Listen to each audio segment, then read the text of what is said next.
हा तुमचा रावण कुठे गेला, चंद्रशेखर आझाद कुठे गेला? हा चंद्रशेखर आझाद जो आहे हा त्या खाटीक पोराच्या मागे उभा नाही राहिला. शेड्यूल कास्टमध्ये तिथं खाटीक महत्त्वाचा वर्ग आहे. आपले जे रामराज उदित राज होते ते खाटीक समाजाचे आहे आणि उत्तर प्रदेश आणि बिहारमध्ये खाटिकांचा बरीच लोकसंख्या आहे.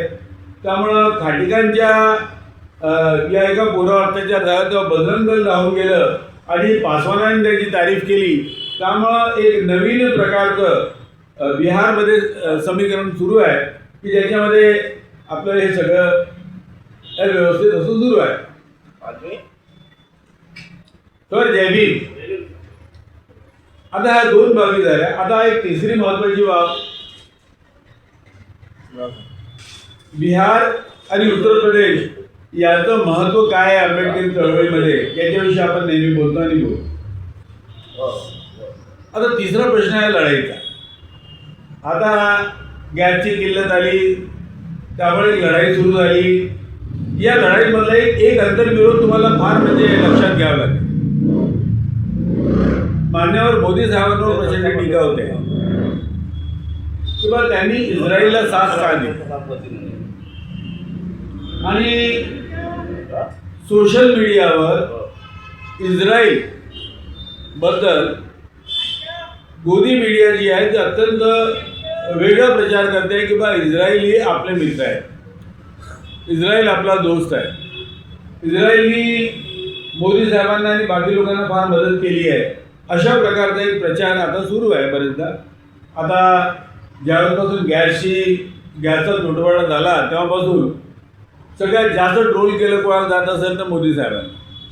आणि मोदीचं ते जे स्टेटमेंट आहे की नालीतला गॅस वापरा आणि चहा तयार करा, तो तर खूपच म्हणजे मोठा जोक झालेला आहे. तर एकंदरीत त्या प्रश्नावर एक अंतर्विरोध तुम्ही लक्षात घ्या. आज सवर्ण हिंदूंमध्ये इस्रायलविषयी जे प्रेम आहे त्याच्याविषयी आंबेडकरी लोकांनी एक लक्षात घेतलं पाहिजे की हे एक मोठी मनोरंजक बाब आहे. संघपरिवार, भाजपा उघड ब्राह्मणवादी आहे, त्याच्यामध्ये काही शंका नाही. आपल्या महाराष्ट्राच्या बजेटचा आणि या बजेटच्या मुद्द्यांवर आपला म्हणजे जो बुद्धिजीवी वर्ग आहे तो मख्ख आहे, बोलत नाही. आणि का बोलत नाही हा मोठा एक प्रश्न आहे. कारण ज्या बजेटमधून आपल्या समाजाच्या मुलांचं शिक्षण, घरं, व्यवसाय, शेतकऱ्यांना मदत, हे जे सगळं बजेटच्या माध्यमातून होणार आहे त्या बजेटविषयी आम्ही बोलणार नाही अशी शपथ आमच्या समाजातल्या बुद्धिजीवींनी घेतली आहे. आणि त्यामुळं माझं आणि आमच्या उमेश गेलबी यांचं भांडण होते नेहमी किंवा तुम्ही सगळ्या प्रश्नांवर बोलता, बजेटवर काही नाही बोलत. आता तुम्ही सगळ्यांना माहिती आहे की विषमता आहे. विषमता म्हणजे काय? एक वर्ग श्रीमंत आहे, एक वर्ग गरीब आहे. एका वर्गाकडे सरासरी जे धनाची उपलब्धताही भरपूर आहे आणि एका वर्गाकडे नाही, आपण याला विषमता म्हणतो. आणि मग आपण शेड्यूल कास्टची जेव्हा तुलना करतो तेव्हा आपण असं म्हणतो की आमचे लोक घराच्या शहराच्या बाहेर राहतात, यांच्याकडे दुकानं नाही आहेत. एकाही व्यापारपेठेमध्ये त्या दिवशी आम्ही बोलत होतो गणपतसोबत, तेव्हा महाराष्ट्रातल्या चाहे मुंबईची व्यापारपेठ असो, चाहे पुण्याची बाजारपेठ असो, नाशिक, औरंगाबाद कुठलीही बाजारपेठ घ्या, तुमचं एक हजामचं दुकान नाही भेटणार तुम्हाला. तुमचा संपूर्ण वर्ग हा या बाजारपेठेतून बाहेर काढण्यात आलेला आहे. व्यवसायात नाही आहेत, व्यापारपेठेत नाही आहेत, तुमची शेतं नाही आहेत. तुम्ही याला म्हणतात विषमता. आणि ही विषमता कशी दूर होईल? शिक्षणामुळं, बाबासाहेबांच्या अथक प्रयत्नामुळं थोडासा एक वर्ग शिक्षणाला शिकला आणि दोन चार लोकांना काही नोकऱ्या लागल्या आणि त्याच्यामुळे समाजात थोडीशी सधनता आली. पण एकंदरीत समाज हा मागत राहिला. आता एका बाजूला अनुसूचित जातीसारखा शिक्षण नाही आहे, घरं नाही आहेत, शेती नाही आहे, रोजगार नाही आहे, व्यवसाय नाही आहे आणि बाजारपेठेत उभं राहायला जागा नाही. तुम्हाला पाय ठेवायला बाजारात जागा नाही आहे, तुम्हाला एक दुकान नाही भेटणार आणि दुकान घ्यायला तुम्ही गेले तुमची ऐपत नाही. ही विषमता दूर कशी होईल? ही जी विषमता आहे ही दूर करण्याचा मुख्य उद्देश आहे. संविधानाचा मुख्य उद्देश समानता स्थापित करणार, समता स्थापित करणार. बाबासाहेब 25 नोव्हेंबरला म्हणतात की how long we shall live this contradiction. एका बाजूला खूप श्रीमंत लोक, एका बाजूला खूप गरीब लोक, या विसंगतीमध्ये आम्ही किती दिवस जीवन जगू आणि ही विषमता दूर कशी होईल? याचा जर समजा तुम्ही आपल्या बुद्धिजीवी लोकांना म्हटलं की नाही समता स्वातंत्र्य बुद्धी खूप बोलता, समता कशी स्थापन होईल? काय तरी काय माध्यम काय समता म्हणजे काय एखादी कादंबरी आहे काय? समता आली समता. पण समता कशी येते? समता येते बजेटच्या माध्यमातून, अर्थाच्या माध्यमातून, पैशाच्या माध्यमातून. जेव्हा एखाद्या समाजाला त्याच्या मूलभूत विकासाकरता जेव्हा पैसा दिला जातो तेव्हा समता येते. आणि मग या बजेटमध्ये काय झालं? या बजेटमध्ये आमच्यावर काय अन्याय झाला हे बोलूनच नाही राहिले. आता आम्ही थोडंफार संशोधन केलं. आता 23,170 कोटी वगैरे काय काय भेटलं होतं तुझं, हे आता पेपरमध्ये आलं. बजेट किती लाखाचं? साधारणपणे 8 लक्ष म्हणतो, 7 लक्ष म्हणजे 49,000 किंवा 7.5 लाख आपण गृहीत धरू. 8 लाखाचं बजेट आहे. 8 लाख कोटीचं बजेट आहे आणि आपल्याला भेटले 23,000 कोटी. कोणत्या हिशोबाने दिले? कोणी विचारायला तयार नाही आहे. अरे 23,000ची भीक कशाला दिली? ही जी भीक दिली तुम्ही हे कशाला दिली? राज्यांनी आम्हाला जी भीक दिली आहे, आम्ही भिकारडे आहोत. त्या रस्त्यावरचे लोक जसे ज्यांना भीक दिली जाते ना, ती तुमची स्थिती आहे. कुणाला चीड आली काय? किंवा एवढं मोठं राज्य, 8 लक्ष कोटीचं बजेट आणि आम्हाला 23,000ची भीक दिली आणि एखादे तोंड नाही उघडे. गेल्या वर्षी किती होतं? आता आम्ही आकडे बघितले. गेल्या वर्षी होतं साधारणपणे 25 लाख कोटी. सिरसट सांगतात, सम्राटमध्ये न्यूज दिली आहे. आता मी तुम्हाला कॉपी दाखवतो. तो म्हणते 25,000 कोटी दिले होते गेल्या वेळेस. 25,000 जास्त दिले होते. यावेळेस 23,000 कोटीवर आलो, म्हणजे 2,000 कोटी कमी केले. महाराष्ट्राचं बजेट वाढलं, तुमचे 2,000 कोटी कमी केले. कोण बोललं? आणि युटिलायझेशनचा त्याच्यापेक्षा भयंकर प्रॉब्लेम आहे. जो निधी दिला तो निधी किती वापरला, डायव्हर्ट किती केला, हा तर मोठा अध्याय. अजून जो दिला तो वापरलाच नाही, तो वापस गेला. जर समाजातला बुद्धिजीवी वर्ग हा या पैशाबद्दल विचार करत असेल आणि आंबेडकर जयंतीला समता स्थापन करू, संविधान डोक्यावर घेऊ, फार याच्यात अर्थ काय आहे? या निरर्थकपणात अर्थ काय आहे?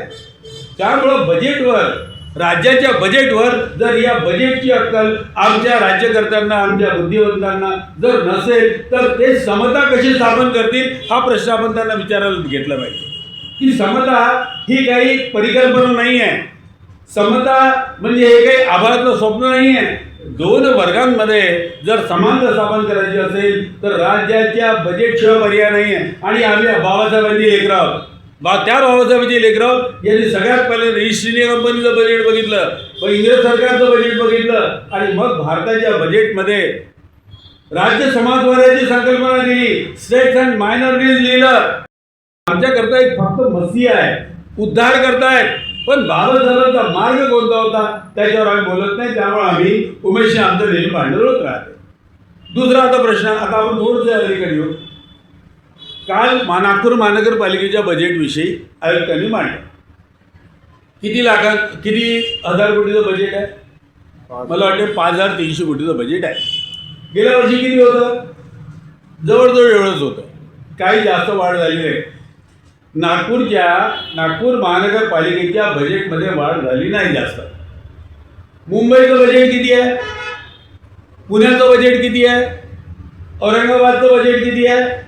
नागपुरातल्या विचारवंतांनी, कधी आंबेडकरी लोकांनी, ज्यांना नागरिकांचं कल्याण हवं आहे, त्यांनी याचा विचार केला काय की या बाकीच्या शहरांच्या तुलनेत आम्ही कुठं आहोत? अच्छा, हा विचार झाला का? आता आपण गेल्या शनिवारी आपण चर्चा केली होती, आपला मिश्रम आला होता. तर त्यावेळेस आपण 2 पेपर कटिंग दाखवल्या होत्या की ज्याच्यामध्ये जेव्हा आता हे आपले जुने आयुक्त बदलून गेले पुण्याला, त्यांनी ज्या घडामोडी मांडल्या होत्या किंवा त्यांनी नागपूर महानगरपालिका ही चालवताना किती अडचणी येतात याचा प्रश्न त्यांनी मांडला होता. आणि ते म्हणाले होते की बा अत्यंत कठीण काम आहे. कोणत्या कठीण काम आहेत? त्या आयुक्तांनी कोणत्या कठीण गोष्टी बोलल्या होत्या? पहिला मुद्दा पाण्याचा मुद्दा. नागपुरातलं पाणी सगळ्यात महाग आहे. महाराष्ट्रात सगळ्यात जास्त पाणी महाग आहे नागपुरात. आणि कशामुळे झालं?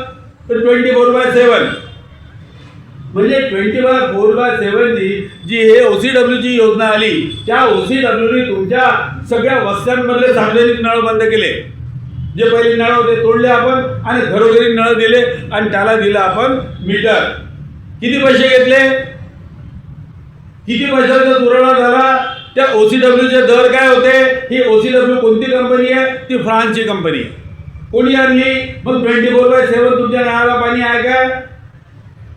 काय काय पाण्याचा प्रश्न.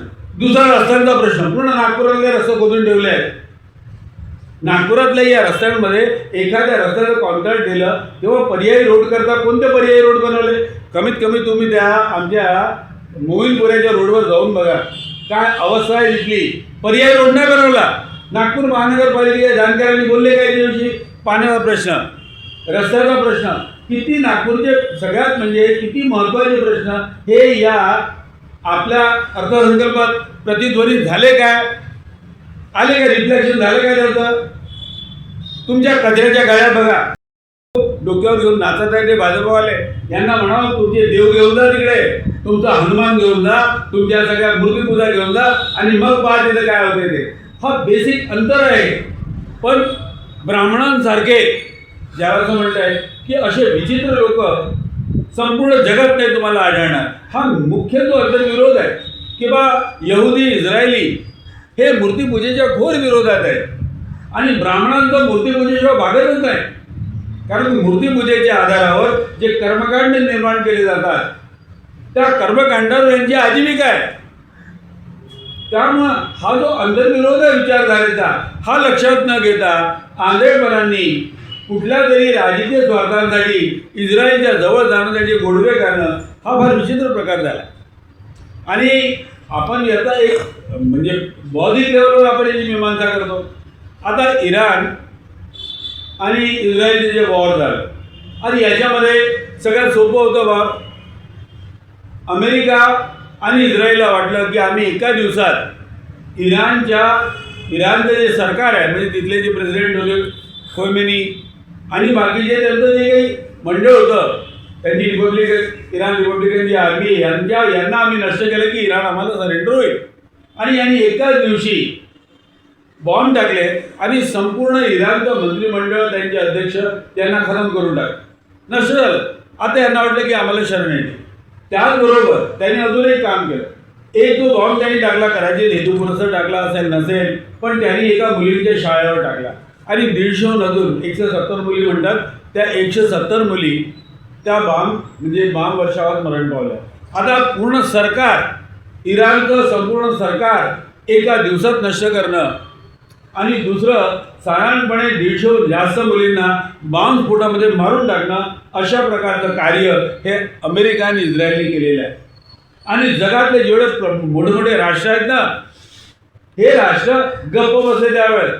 कमीत कमी आता राजकीयाच्यामध्ये लिबिया, आता जर समजा तुम्ही इस्रायल आणि अमेरिकेचा इतिहास बघाल तर याच्यामध्ये हेच प्रकार आहे. लिबिया सरकार नष्ट केलं, इराकमध्ये सद्दाम हुसेन यांना मारलं, सिरियामध्ये हे सगळं करून अमेरिका आणि इस्रायल यांची एक झुंड आहे, एक गठबंधन आहे की ज्यांना तेल पाहिजे आहे आणि मध्य पूर्वेतल्या त्या तेलासाठी हे सगळे प्रकार सुरू आहे. ऑइल युद्धच आहे म्हणजे जास्त याच्यात नाही. पण मी तुम्हाला विनंती करेन की आता नागपूर महानगरपालिकेचं बजेट तर आलेलं आहे. सगळ्यांनी थोडासा विचार करावा आणि किमान ज्या प्रकारे आपण एक म्हणजे सजग नागरिक आहोत त्यामुळे याच्यावर काहीतरी से द्यावा. हे म्हणावं की नाही पर्याप्त बजेट नाही आहे, हे म्हणावं की नाही पाण्याचे दर किती वाढवलेले आहेत तुम्ही. आता विजेचाही प्रश्न मी घेत नाही कारण तो नागपूरच्या प्रश्नाने जोडलेला नाही आहे. त्याच्यामध्ये खूप गडप झालेला आहे. तुमच्या घरावर जे रूफटॉप मीटर लावतात ना त्याच्यावर नियंत्रण आलेलं आहे. ते म्हणतात की जेवढा मंजूर तुम्हाला भार झालेला आहे, जेवढा तुमची युटिलिटी आहे तेवढं तुम्हाला सोलर लावा. म्हणजे जर समजा तुम्ही आपल्या घरी तुमची 3 किलोवॅटची समजा क्षमता आहे वापरता आणि तुम्ही 5 किलोवॅटचा सोलर लावू शकत नाही म्हणजे सूर्यापासून जी तुम्ही वीज निर्माण तुमच्या घरी करता आणि ते सोलर स्वतः पैशाने घेता त्याच्यावर सरकारचं बंधन आहे की आता नाही लावू शकत जास्त. म्हणजे सरकार सूर्यापासून वीज निर्माण करण्यावर सरकारने प्रतिबंध घातलेला आहे. कारण त्याच्यामुळे त्यांचं विजेचं बिल जे आहे ते कमी होते आणि त्यामुळे वीज कंपन्यांना अदानी अंबानीच्या कंपन्यांना त्यांना पैसे भेटत नाही. त्यामुळे तुमच्या विजेवरही बंधन आहे. त्याच्यावरही कोणी नाही बोललं. काही लोकांनी बिचारी जे सोलरवाल्या कंपन्या होत्या त्यांनी एक दोन मोर्चे काढले जळगाव वगैरेमध्ये. पण आम्ही आमच्या घराच्या रूफटॉपवर आम्ही वीज निर्मिती करू त्याच्यावर तुम्ही बंधन लावता.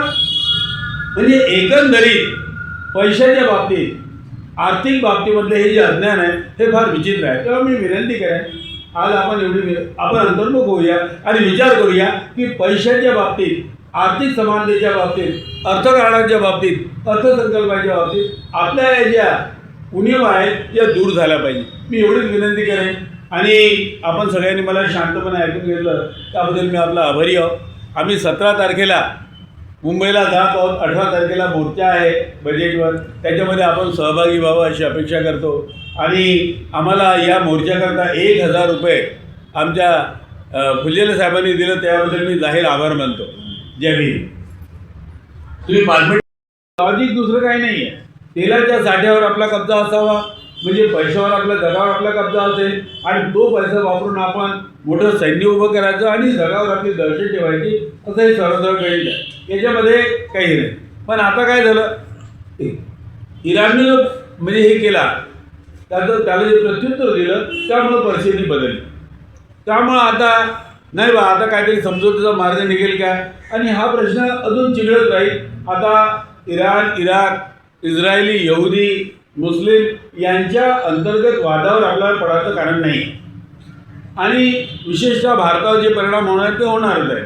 आता आंतरराष्ट्रीय स्तरावर जी मंडळी व्यूहरचना करते त्यांना यांचं ज्ञान पाहिजे. पण आंबेडकरी लोकांना एक अंतर्विरोध मात्र लक्षात आलं पाहिजे. यहुदी धर्म, मुस्लिम धर्म आणि ब्राह्मणी धर्म, वैदिक धर्म यांच्यातला जो सगळ्यात महत्त्वाचा जो मुद्दा आहे त्याला आता दोनच मुद्दे. एक तर एकेश्वरवाद. हे तीनही धर्म यहुदी, ख्रिश्चन, मुस्लिम हे एकेश्वरवादी आहे आणि त्याच एकेश्वरवादी धर्माचा परिणाम आपल्या शीख धर्मावर आहे. तुम्ही बघा एक ओंकार शिखांचं जर तुम्ही बघाल तर बहुदेवाला मानत नाही. त्यांच्या गुरुद्वारांमध्ये तुम्हाला मूर्ती दिसणार नाही. मूर्तीपूजेला विरोध हा या तिन्ही धर्माचा भाग आहे. मूर्तीपूजा डायरेक्ट स्वरूपात, इनडायरेक्ट स्वरूपात, येशूच्या काही मूर्त्यांना त्यांनी प्रतिकात्मक घेतलं आहे पण ती पूजा नाही आहे त्यांची. पण मूर्तीपूजेला विरोध आणि एकेश्वरी धर्म हे दोघांचे विशिष्ट आहे. आणि याच्या विरोधात ब्राह्मणी धर्म हा अनेक ईश्वर आहेत, 36 कोटी देव आहेत आणि मूर्तीपूजा हे अंतर्विरोध आंबेडकरी लोकांना आणि आंबेडकरी विचारवंतांना कळालंच पाहिजे. कारण हा सांस्कृतिक भाग आहे, हा संस्कृतीने आलेला भाग आहे आणि आपल्या मंडळींना सर्वसाधारणपणे या धर्माची ही वैशिष्ट्य ही लक्षात असलीच पाहिजे. नेमकी वैशिष्ट्य काय, कारण याच्यामुळं कसं आपल्या इथे मग लोक अंधभक्त होत नाही.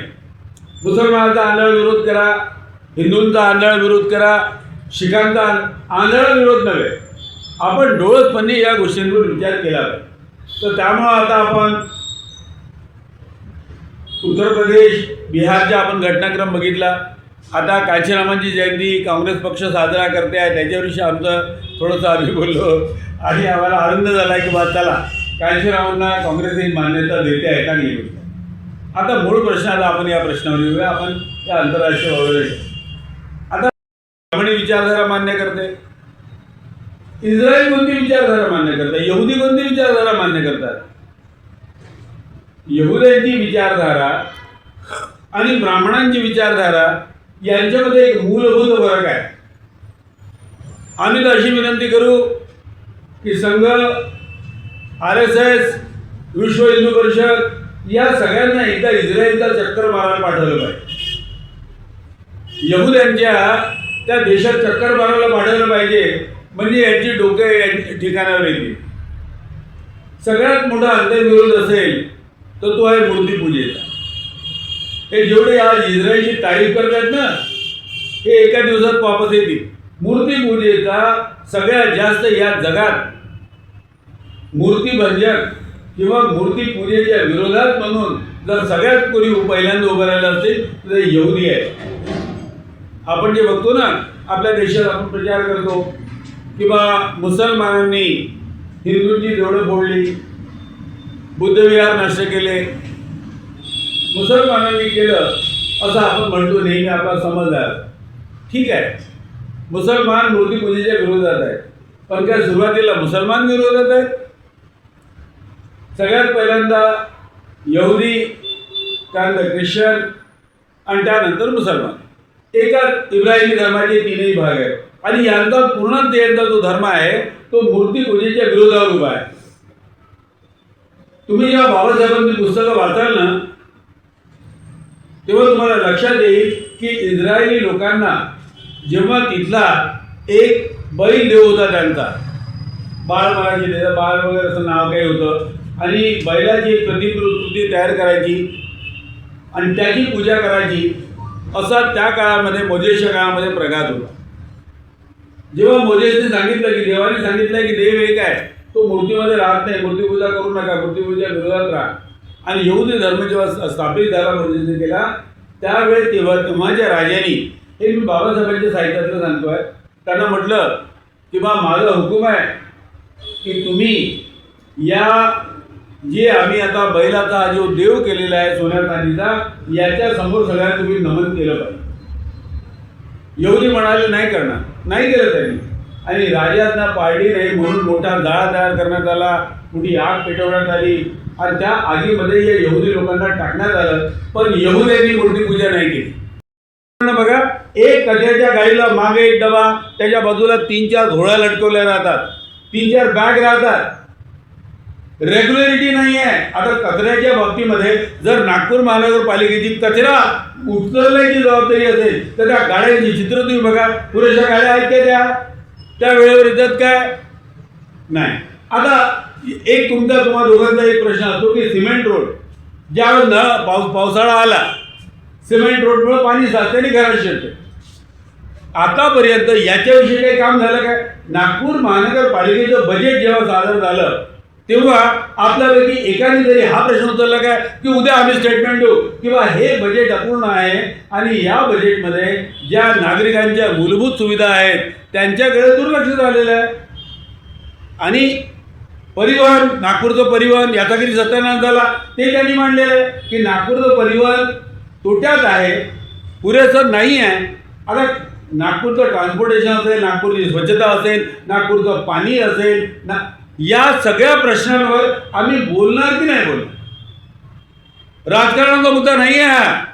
कोण कोणत्या पक्षाचा आहे, कोण कोणत्या पक्षावर विश्वास ठेवतो हा मुद्दा नाही आहे. मुद्दा आहे नागरिकांच्या सोयीसुविधेचा. आणि याच्याविषयी कोण बोलेल?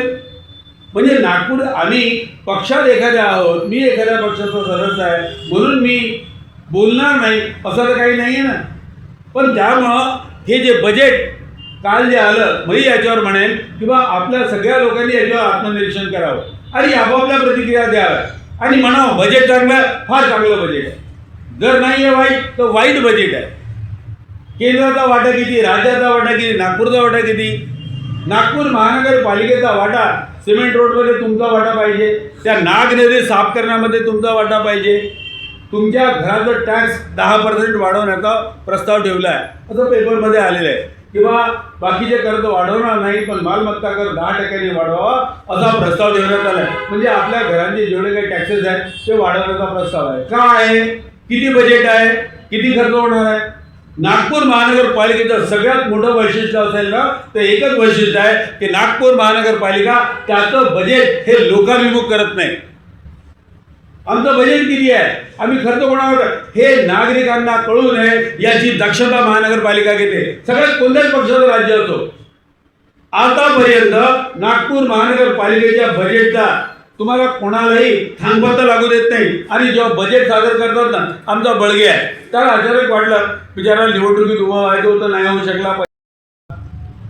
सामाजिक न्याय आणि संघाच्या विरोधात भूमिकाही काँग्रेस घेणार आहे आणि त्यामुळं अनुसूचित जातीच्या लोकांनी त्यांच्यासोबत राहावं अशी काँग्रेसची अपेक्षा.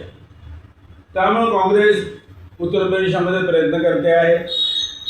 त्यांनी तिथं बरंच काम केलेलं आहे.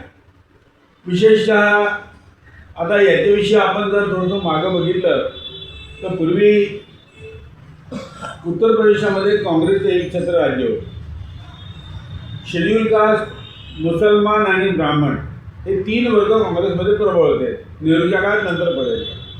आणि नंतर मग बाबरी मस्जिद शहीद झाल्यामुळे मग एक वर्ग गेला, कांशीरामांचा उदय झाला, दुसरा वर्ग गेला, BJP सोबत ब्राह्मण गेले आणि परिस्थिती अशी झाली की उत्तर प्रदेशामध्ये काँग्रेसला प्रचंड मारामार. ते पुन्हा प्रयत्न करत आहेत, आपण त्यांना शुभेच्छा देऊ. पण याच्यामध्ये काही महत्त्वाचे प्रश्न अजून असे आहेत जे आपल्याला विचार करावे लागतील की काय भविष्यात उत्तर प्रदेशातील अनुसूचित जाती, जाटव समाज हा त्यांना साथ देईल. आता हा वेळेचा प्रश्न आहे. आता आपण त्याच्यावर फक्त लक्ष ठेवू शकतो आणि बघू शकतो. मला राहुल गांधींचं एक स्टेटमेंट मला आठवते. त्यामध्ये म्हणाले की जेव्हा नरसिंह राव होते, आपले प्रधानमंत्री जेव्हा नरसिंह राव होते तेव्हा त्यांनी शेड्यूल कास्टकडे दुर्लक्ष केलं, असं एक स्टेटमेंट होतं त्यांचं की शेड्यूल कास्ट आणि शेड्यूल ट्राईब या वर्गाकडे दुर्लक्ष केलं, अशा प्रकारचं एक स्टेटमेंट होतं. पण तो त्यांच्या पक्षांतर्गतचा भाग आहे, त्यामध्ये आपल्याला कॉमेंट करायची गरज नाही. पण जे काही झालं असेल कारण ही नवीन सुरुवात होते आहे त्याच्याकडे आपण लक्ष दिलं. अजून एक महत्त्वाचा मुद्दा आहे आणि तो मुद्दा आपल्यासाठी थोडासा चिंताजनक आहे. त्याच्यामध्ये एक स्टेटमेंट आहे बजरंग दलाचं. बजरंग दलाचं स्टेटमेंट आहे की बा तुम्ही म्हणजे आता या बजरंग दलाची तारीख ही रामविलास पासवान यांचा मुलगा चिराग पासवान यांनी केली. एका खाटीक मुलावर, शेड्यूल कास्ट खाटीक मुलावर अत्याचार झाला आणि त्या अत्याचाराच्या प्रतिकारार्थ बजरंग दल धावून गेलं आणि मग चिराग पासवाननी बजरंग दलाची तारीफ केली. मग आता बजरंग दल जे आहे त्यांनी एक स्टेटमेंट दिलं की बा तुम्ही बजरंग दलाला बघा नेहमी दोष देता की आम्ही शेड्यूलच्या विरोधात आहोत. आपल्या या मैत्रीपूर्ण चर्चेमध्ये आपण सगळ्यांनी सहभागी व्हावं अशी विनंती आहे. तशा आपल्या या मैत्रीपूर्ण चर्चेमध्ये आपण राजकारणाचा भाग नेहमी टाळतो, पण एक इव्हेंट असा आहे आणि एक अत्यंत चर्चेची देशामध्ये चर्चेची बाब अशी आहे की उद्या मान्यवर कांशीराम साहेबांचा वाढदिवस आहे, 15 मार्च, बहुजन दिवस. आणि आता हा लखनौमध्ये बहुजन दिवस कोण साजरा करतो आहे? आपला अखिलेश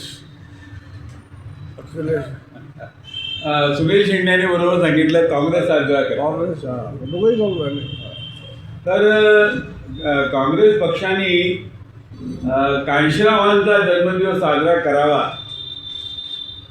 ही एक म्हणजे देशामध्ये एक मनोरंजक अशी त्याला असं म्हणता येईल की अशी बातमी आहे. अर्थात याच्यात अस्वाभाविक असं काही नाही आहे, पण कांशीरामांनी नेहमी संघर्ष कोणाशी केला? काँग्रेस पक्षाशी. आणि काँग्रेस पक्ष त्यांचा वाढदिवस साजरा करतो आहे ही एक चांगली बाब आहे. एखाद्या मोठ्या माणसाने जर काही काम केलं असेल तर त्यावर त्यांची पावती देणं काही चुकीचं नाही.